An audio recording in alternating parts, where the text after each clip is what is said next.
പിന്നെ രണ്ട് വാർത്തകളാണ്. ഒന്ന്, കേരളത്തിലെ പാവപ്പെട്ട രോഗികൾ ദുരിതത്തിലാണ്, മുഖ്യമന്ത്രി ആരോടും പറയാതെ അമേരിക്കയിലേക്ക് പോയി എന്ന് രമേശ് ചെന്നിത്തല. അതിനുശേഷം പിന്നെ അടുത്ത ഒരു വാർത്ത എന്താണെന്ന് വെച്ച് കഴിഞ്ഞാൽ, VS അച്യുതാനന്ദൻ നില മാറ്റമില്ലാതെ തുടരുന്നതായി മെഡിക്കൽ ബുള്ളറ്റിൻ. അപ്പോൾ മുഖ്യമന്ത്രി സംഗതി അമേരിക്കക്ക് പോയി. തോമസ് ഐസക്കുമായിട്ടൊരു വാർത്താ സമ്മേളനം കണ്ടങ്ങൾ. അതിൽ തോമസ് ഐസക്കിനോട് മാധ്യമപ്രവർത്തകൻ ചോദിക്കണേ, അല്ല ഇവിടെ കേരളത്തിൽ നമ്പർ 1 ചികിത്സയാണ് നിങ്ങൾ പറയും ചെയ്യും. കാരണം ഇവിടെ കോട്ടയം മെഡിക്കൽ കോളേജ് അതിൽ കെട്ടിടം പൊളിഞ്ഞു വീണതുമായി ബന്ധപ്പെട്ട് അത്രയും നല്ല ചികിത്സയാണ് ഇവിടെ ലഭ്യമാകുന്നു എന്നൊക്കെ വെച്ച് കാച്ചി ആ പോണ്. അതോടുകൂടി വിദഗ്ധ ചികിത്സക്ക് അമേരിക്കയിലേക്ക് മുഖ്യമന്ത്രി. അപ്പോൾ മാധ്യമപ്രവർത്തകൻ ചോദിക്കുകയാണ്, അതെന്തേ ഇപ്പോൾ അങ്ങനെ, നിങ്ങൾ ഇവിടെ തന്നെ ചികിത്സിച്ചാൽ പോരെ. അപ്പോൾ തോമസ് ഐസക്ക് പറയാണ്, അതൊരു പ്രത്യേകമായ ചികിത്സയാണല്ലോ എന്നൊക്കെ പറഞ്ഞിട്ട് അതിനൊരു വിശദീകരണം കൊടുക്കണം. നിങ്ങൾ അതൊന്ന് ആലോചിച്ച് നോക്കൂ.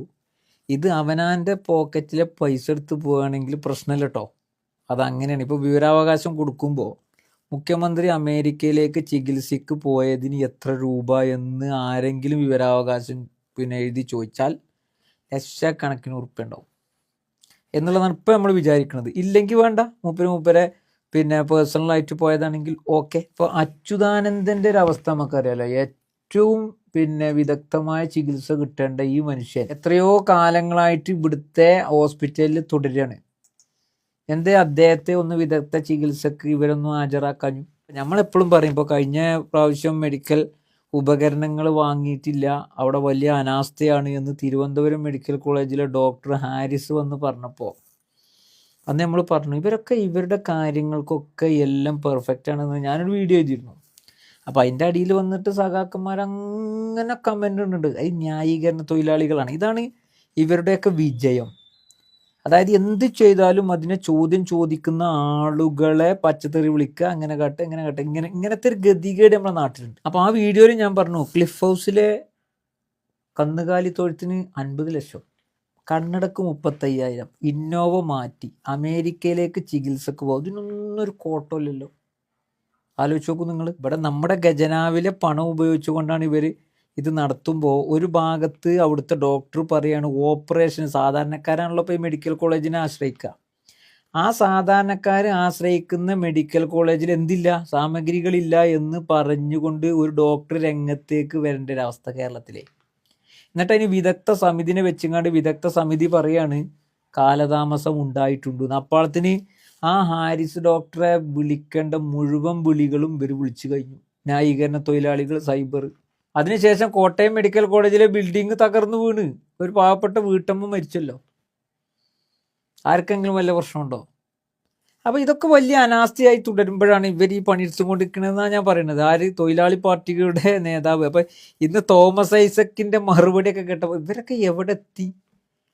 തൊഴിലാളി പാർട്ടിയായി വന്ന ഇവരിപ്പോൾ ഭയങ്കരമായ ചികിത്സക്കൊക്കെ വേണ്ടി അമേരിക്ക പോലുള്ള സാമ്രാജ്യത്വ ശക്തികൾ അങ്ങനെയൊക്കെ പറയാലോ നമുക്ക്, അവരെ ആശ്രയിച്ചു കൊണ്ടിരിക്കുകയാണ്. ഇനി നോക്കൂ നിങ്ങൾ, അവർ വന്നിട്ട് ആരെങ്കിലും വിവരാവകാശം എഴുതി ചോദിച്ചു നോക്കൂ, മുഖ്യമന്ത്രി വിദേശത്തേക്ക് പര്യടനം അതിൽ ചികിത്സക്ക് പോയതിന് എത്ര രൂപ ചെലവഴിച്ചു എന്നൊരു വിവരാവകാശം കൊടുത്തു നോക്കൂ. അപ്പം മനസ്സിലാവും ഇതെന്താ ഇവിടെ സംഭവിക്കണമെന്നൊക്കെ. ഏതായാലും രോഗങ്ങൾ ഉണ്ടെങ്കിൽ ചികിത്സിക്കണം. പക്ഷേ ഈ നാട്ടിലെ കിഡ്നി രോഗികളും മറ്റുള്ള ലിവർ രോഗികളും മറ്റു മാരകമായ രോഗങ്ങൾ കൊണ്ട് പ്രയാസപ്പെടുമ്പോൾ നമ്മളൊക്കെ ഇതിന് ഈ ചാരിറ്റി വീഡിയോയുമായി ബന്ധപ്പെട്ട് പല ആൾക്കാരും വിമർശിക്കുന്നുണ്ടല്ലോ.